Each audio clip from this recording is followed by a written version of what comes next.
Hello everyone and welcome to Wednesday's Talking Reds. My name is Stewart, this is Rob Gutmann and we're about to start your therapy session. It's not going to last an hour, don't worry, it's going to be quite short, but I feel like it's necessary after, for the first time in a while, I have to say, Liverpool lost last night. I don't like saying it, I'm sure just as much as you didn't like watching it, but it's the truth. The very first game of our Champions League campaign as champions. Unfortunately, we went out to that place, Napoli, again, and we got beaten. And I think it's frustrating for me, Rob, the fact that you can look at the results on paper and it'll be like, oh, well, it was just the same as last season. In fact, worse than last season. But I feel like we'd actually solved a lot of the problems that we got last season. We just weren't clinical enough in those key moments. No, we weren't. There was a huge case of the pass before the pass wasn't right. We saw Mane underweight one in the second half, Milner in the first half. Both times Salah could have been put in. There's that stat XGA, which is expected goal assists, which is a nice, highfalutin way of saying the pass before the pass. But I think Firmino, the ball was getting stuck under his feet. I think Klopp has this thing whereby, when he post analyses games, he goes, let's just strip out the moments, a fluky penalty against you, a 40-yarder that went in the top bin. Let's just look how the game went. Liverpool set themselves up in a way, and if you replay that game 7 times out of 10, I think Liverpool probably win that. Yeah, no, I agree. I think if you go back to half-time, I was feeling, okay, this is where we should be. It was a good game. Napoli were giving us some problems, but we were able to hold them off at arm's length to the most part. Towards the end of the half in particular, we had the flurry of chances, the Mane's shot that the keeper does well to save. Oh, the Firmino header is probably the chance of the game in a way.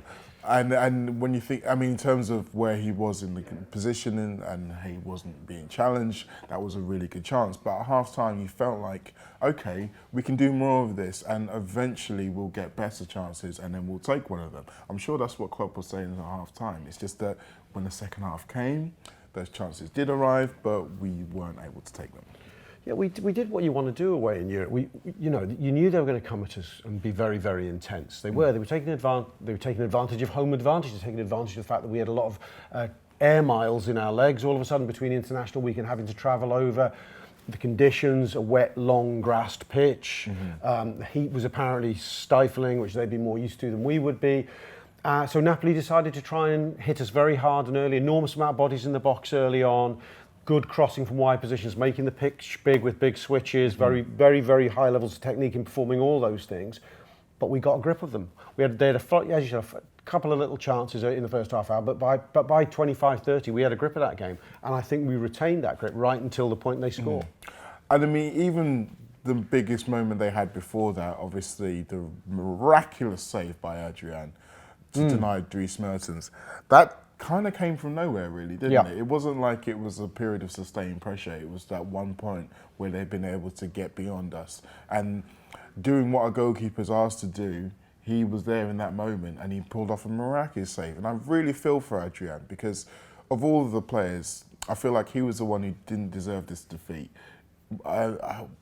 If you compare that save to the one that Alisson makes in the home game and how lauded that is because of the result, it's a real shame that this one might end up getting lost because of the result. Well, I think technically it's a better save. I do. I actually am hard pushed to think of a better save I've ever seen in anywhere, but context is everything in football. I mean, the technique to somehow save that is ridiculous.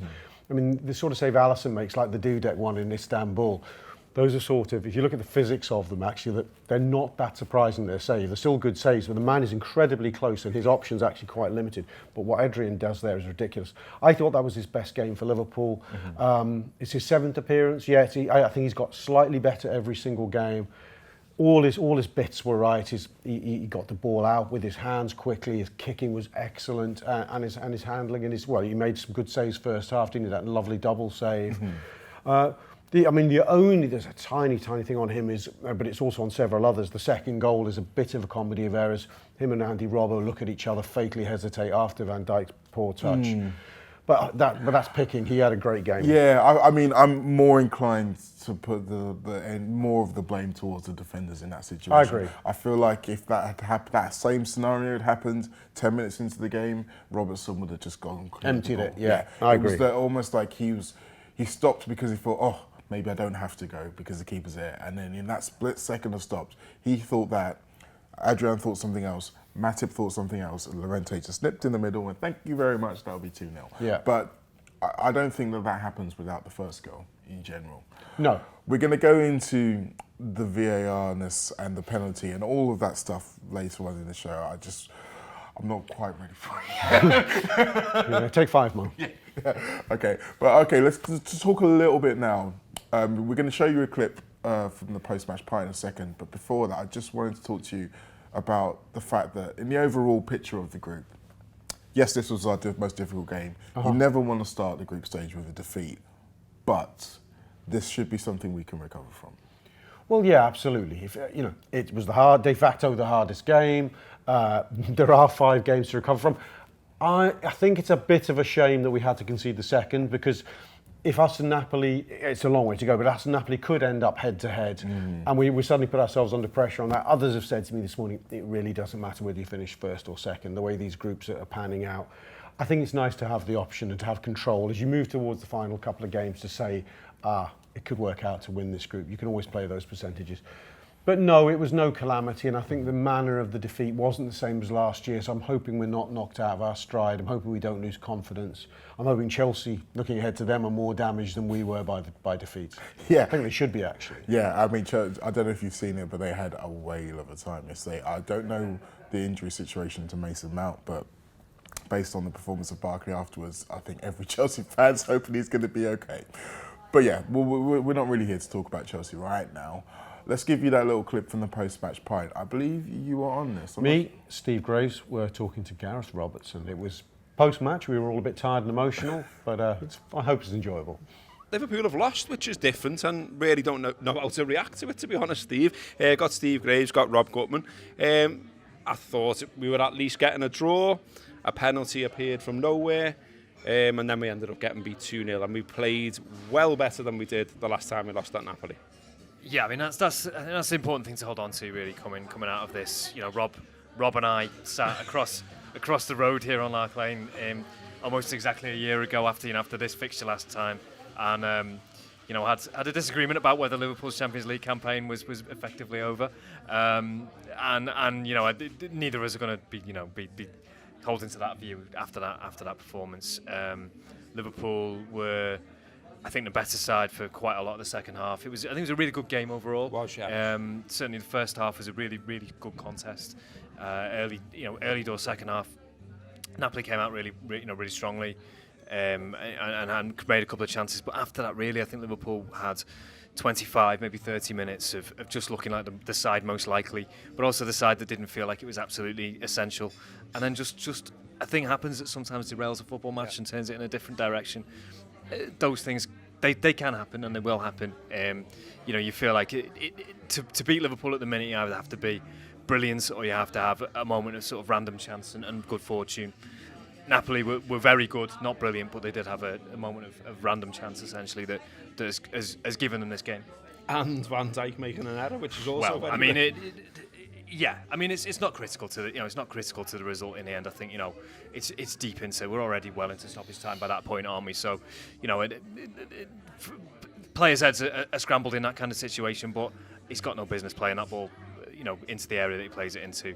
Puts Robertson and Adrian into a difficult position at that point in the game that seals it for them. But I don't think Liverpool we didn't look like we were threatening to score the equaliser, to be fair. I'm dying to know if anyone bollocked him, because he always bollocks everyone else. But I think he'll bollock himself.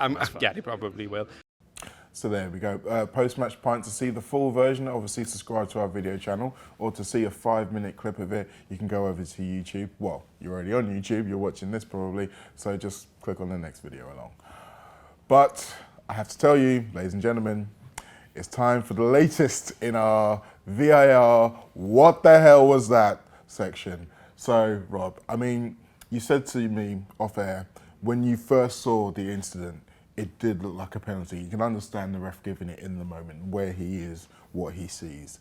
But having then had the benefit of replays and replays, how do we get into a situation where they decided that not to overturn this decision? Where did we get into a situation where they decided not to overturn the decision of the on-field referee? Because I think that's the crux of it here. I think if the referee had said no penalty and they'd gone to VAR, it would have stayed no penalty.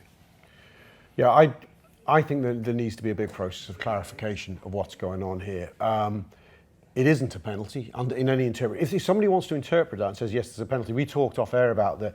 Do they say if the player just goes down and eventually makes his skin, touches the skin of a defender, it's a penalty? If that's the case, if that's what a penalty is in the modern game, regardless of whether VAR exists or not, then that's another conversation. But I'm not convinced that that is the case. I think that's not a penalty. I don't understand when you've got the technology, as I said, in real time, you look at the body language and the proximity of the players, you go, yeah, that looks a pen. But whilst the referee's pointing and everyone's doing the walking and putting their hands on their heads, in that 10 seconds, the guy in the little box with the TV sets can go, oh, you can get in the ear of the referee and go, mate, that just wasn't a pen, you know. And the ref can go, sorry, I'm having some information. New information. Why on earth that's not the guy in the VAR contradicting the referee or telling him he's a prick or going, I overrule. He's giving him additional information the way a linesman might. That's all he has to be used for. And I mean, surely it's allowed to be used in that way. And if it isn't, what is the fucking point? If it's not being used in that way, it's entirely arbitrary. And I think we have to then, if it's entirely arbitrary, then we have to move, I think, towards a call system, which lots of people have suggested, whereby you have each manager has 2 or 3 calls in a game.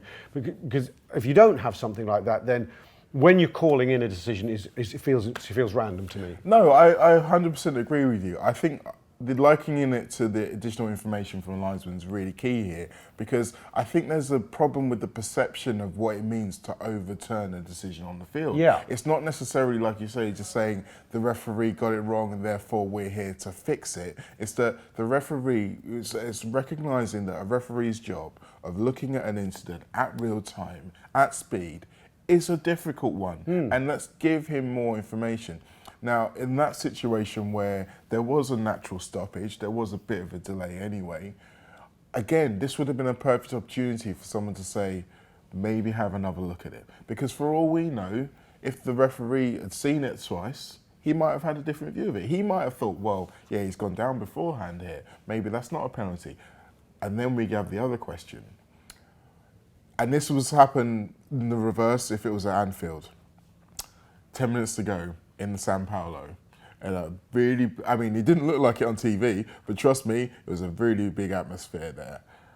Are referees still nervous to give decisions against home teams? This is what VAR is meant to kill. It's meant to kill that kind of subjective refereeing, which we've had to put up with for years. The refs that don't want to give one because the cops put them under pressure. The refs that don't want to give one in the last minute because it feels unfair. This is what it's meant to end. Now, that happened in a first game of a group stage Champions League match, so everyone can shrug and get over that. But imagine that's the Champions League final, 0-0, 10 minutes to go. If that happens, I think we're talking about the whole of UEFA having to resign. I think we're talking about it's borderline corrupt what we saw, because there's no logical explanation for why someone with a video view of that would not go, no, that's definitely a penalty, you have to overturn that. And we know VAR gives them the capability to do it.